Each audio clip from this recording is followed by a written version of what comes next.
This video is sponsored by Keeps. Near the closing hours of World War II, the Nazis started to experiment with more unconventional aircraft designs and technologies that some would consider unnatural. With the ability to fly in any direction at a moment's notice, invisible to radar, and the ability to launch guided missiles, this new flying saucer would have changed the tide of war. The question remains, did the Nazis ever actually build a UFO? And what happened to the project? Hold on to your disbelief for this extra spooky Halloween spectacular at Found and Explained.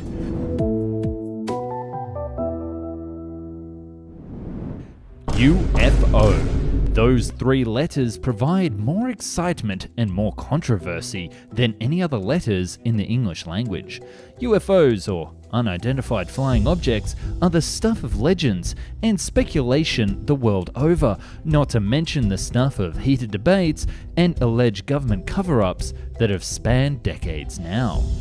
But before you start to wonder if you're somehow on the wrong channel, or if I've suddenly changed my focus from aviation to conspiracies of the alien variety, just relax. This video will still be about aviation, just aviation with a slightly more paranormal twist. As you may have guessed, the topic will be about UFO planes, or rather, UFO-inspired aircraft. Perhaps it shouldn't be too surprising that it was the Nazi Germans that were believed to have first tinkered seriously with the idea of UFO craft. After all, the evil empire, or the Third Reich, had a propensity for daft, even maniacal ideas, which was evident in some of the completely bonkers technology that they tried to invent. So it's not a stretch to imagine the demented Nazis making efforts to produce an alien-like aircraft. And perhaps the technology wasn't so unreal after all.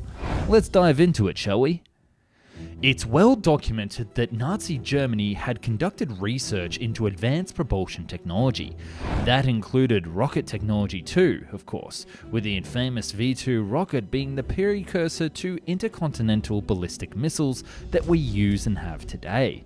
This rocket wizardry within the Third Reich explains why Nazi German scientists were plucked up by both the United States and the Soviet Union in the aftermath of World War II for their own rocket projects. But German obsession with cutting-edge technology went back farther in time, everything from flying wings and some things otherworldly, such as anti-gravity. Now I know my audience is rolling their eyes, especially when I covered anti-gravity last time, but bear with me for a hot minute. Anti-gravity research had started in the Weimar Germany in the 1920s. The RFZ-1 craft was the first anti-gravity aircraft that also happened to be circular in shape. The craft wasn't constructed by German military, but by the ultra-secretive and occultist Virile Society based in Berlin.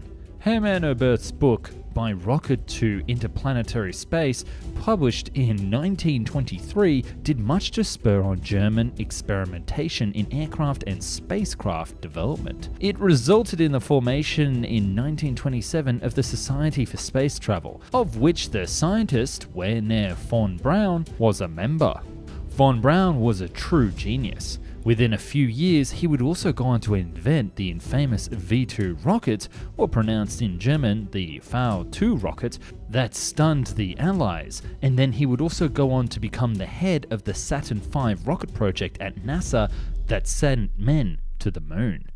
In 1928, however, the Society produced the world's first rocket-powered automobile, the Opel Rack-1, developed together with Fritz von Opel, after whom the Opel car company is named.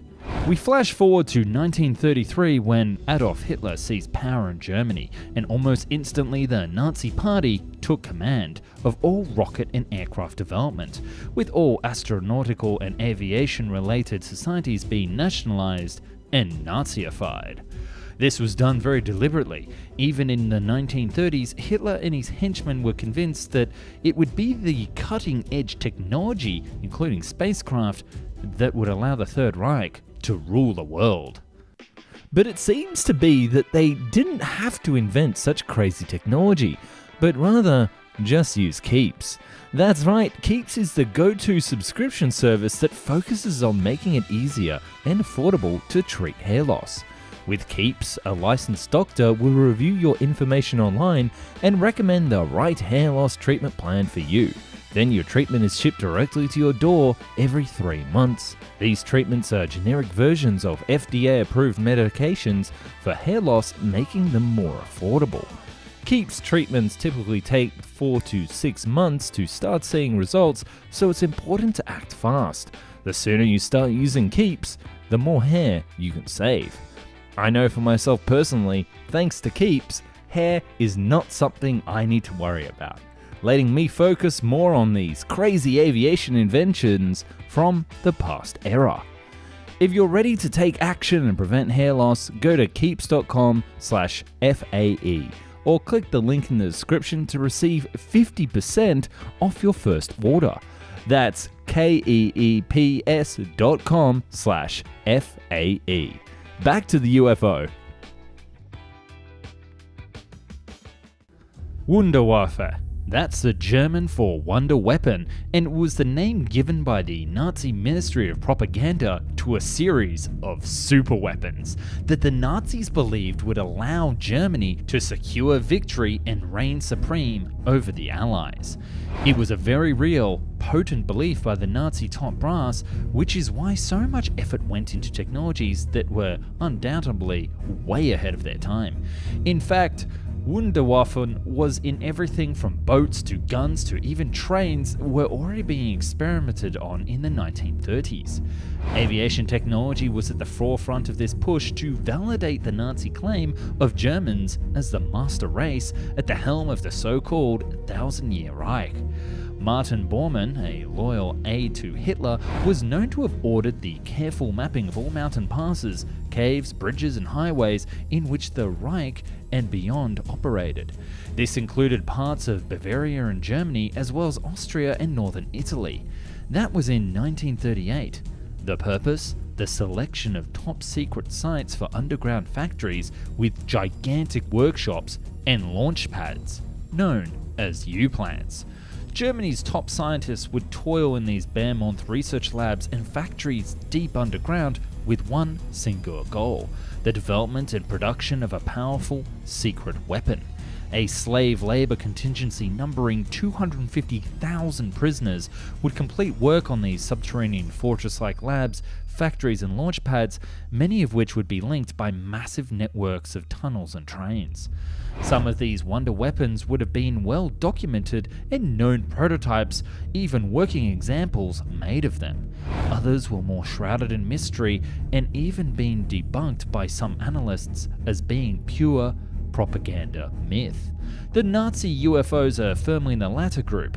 No definitive Nazi UFO craft was ever seized, photographed, or in official use in the war.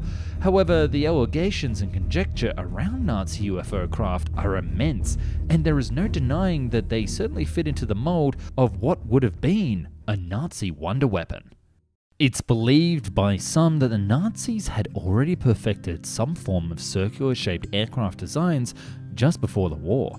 It was in 1939 that Heinrich Fokker, an aviation pioneer and co-founder of the Fokker-Wulf Aircraft Company, was issued with a patent for a saucer-shaped craft with enclosed twin rotors.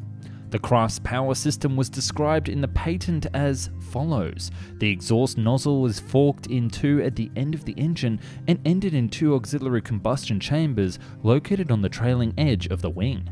When fuel is added to these combustion chambers, it will act as afterburners to provide horizontal propulsion to Fokker's design. The control at low speed is achieved by alternatively varying the power from each auxiliary combustion chamber. Then there was the various codenames or subclassifications designated by the Nazis to a number of secret aircraft projects that strongly suggest that something circular and even otherworldly was being developed. Okay, now please remember, excuse my somewhat rusty German, Buongiorno. So here goes a list of names that were code for top secret aircraft projects. Rundflugzeug, Feuerball, Diskus, Haunebu Gerät, Frill, Kugelblitz, Andronergerät, Flugkreisel, Kugelwaffe, Jenseitsflugmaschine, Reichsflugschreiber, to name a few. Now, if you're German or you understand how German words are pronounced and you think I've done a pretty good job, I would love for you to hit that subscribe button. Even if you think I've done a terrible job, a subscription would really help boost my morale after getting through that, and you can wait till the credits to hear my first attempt. But all of this does beg the question, why all those code names if not for something that strongly suggests a UFO type craft was being developed or at least considered? And then there was Victor Schauberger, a fascinating man who was both a scientist and environmentalist. It was alleged after the war that the Austrian scientist had been involved in the production of UFO-type craft, and that he even flew one near Prague in Nazi-occupied Czechoslovakia in 1945. Schauberger's son later claimed that his father had come into the attention of Adolf Hitler as early as June 1934, who was said to be fascinated by the scientist's obsession with harmonizing propulsion with how it works in nature. Schauberger's UFO was a prototype known as the Beluzzo Schliever Meter Discus.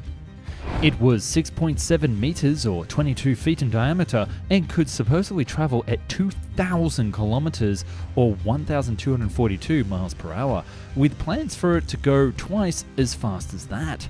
The craft could also reach 40,000 feet or 12,000 meters in less than 3 minutes. It's been further alleged that the Italians were assisting the Nazis with their experimental craft at the Fiat experimental facility at Lake La Garda in northern Italy. In 1950, Professor Giuseppe Beluzzo, an engineer who had been an economics minister under Mussolini and whose name was given to the Schauberger craft, stated in an interview that the Italians had assisted the Germans in building a jet-powered, circular-shaped aircraft. Beluzzo claimed that the craft could take off vertically and then fly horizontally by what he termed a spinning force. During the war, it is believed that the Allied intelligence uncovered work on Project Fireball at Germany's Luftwaffe Experimental Center in Bavaria. Specifically, the Germans were trying to create an aerial device that would confuse Allied radar and, critically, be able to interrupt electromagnetic currents. These efforts were well underway by 1944, but further intelligence is said to have revealed that work suddenly shifted in that year to the development of the Kugelblitz, or round lightning craft. It is said to be a circular aircraft that was unlike any previous craft in aviation history, and that had to be the Nazi UFO craft. The timing is actually quite interesting. You see, by 1944, Nazi Germany knew it was losing the war against the Allies. The Nazis were desperate, and desperate times call for desperate measures. Is it such a stretch to imagine that they would have resorted to an extreme aerial technology in a bid to reverse their fortunes?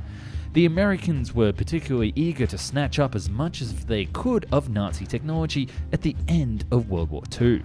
They wanted to do so before the Soviets did the same as they rapidly advanced from the east.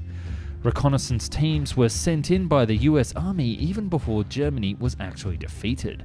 There have been claims that what they encountered were plans by the Nazis regarding UFO-shaped anti-gravity aircraft. British agents who searched the Nazi underground factories located in the Black Forest discovered a number of documents describing experiments by the Nazis regarding turbine engine technology with extraordinary power. Whatever the Allies saw as they scoured German plants certainly freaked them out.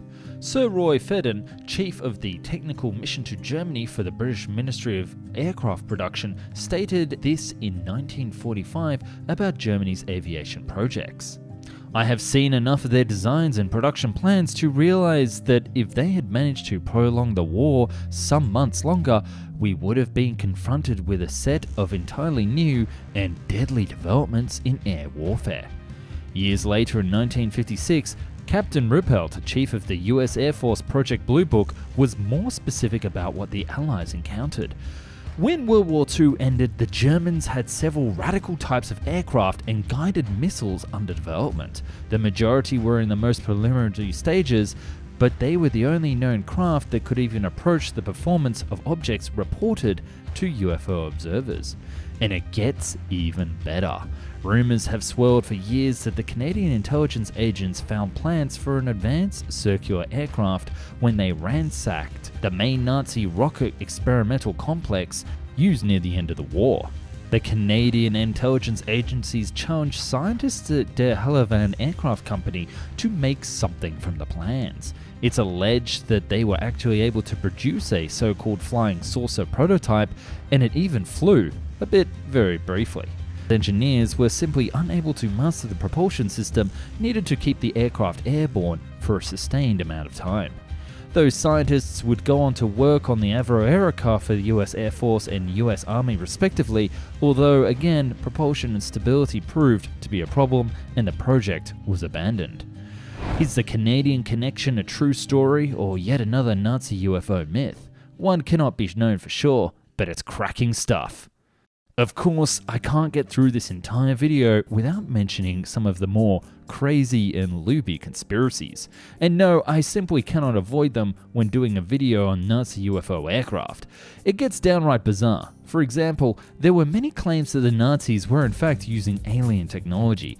And by alien, I mean visitors from other worlds. This is not the ramblings of a crackpot, but in the words of leading German scientist Hermann Earth, who has been called the father of the modern rocket, strongly hinted at this when he once said, "We cannot take credit for our record advancement in certain scientific fields alone. We have been helped." When asked who exactly helped the Nazis, he replied, "The peoples of other worlds." Even von Braun, remember him, the guy who designed the Saturn V rockets, has been quoted as strongly suggesting that other powers were at play during many of the technological breakthroughs of the 1940s and 1950s. Both of these people were brilliant men of science, so why would they make such statements if there was no truth to them? It's even been suggested that the famous incident at Roswell in 1947, which many believe was clear evidence of a UFO crash and a cover-up by the US military, was in fact a flying saucer developed by the US, hence the huge cover-up. And from where did the Americans get the technology? You guessed it, from plans obtained after the war of the Nazi German UFO craft.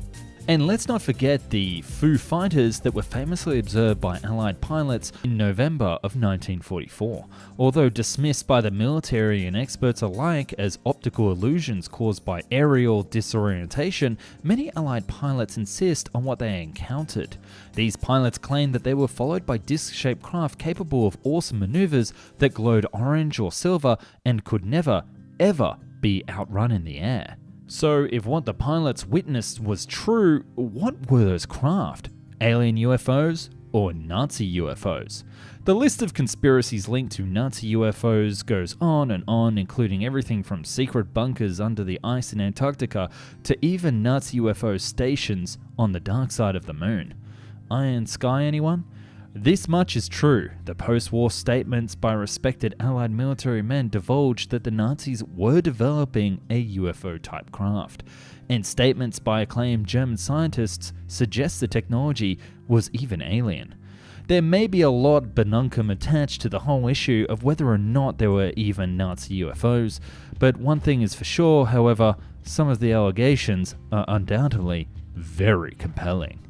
And it's up to you sitting there at home if you choose to believe. Speaking of belief, I believe that you sitting right there and now would love to follow Found and Explained on the following social medias. Jump onto Facebook, Instagram, Twitter and TikTok to follow one of your favorite aviation channels. That's me. And also, if you want to talk to other fans of the channel, we have a Discord where you can jump on, chat to me, and even suggest topics for future videos.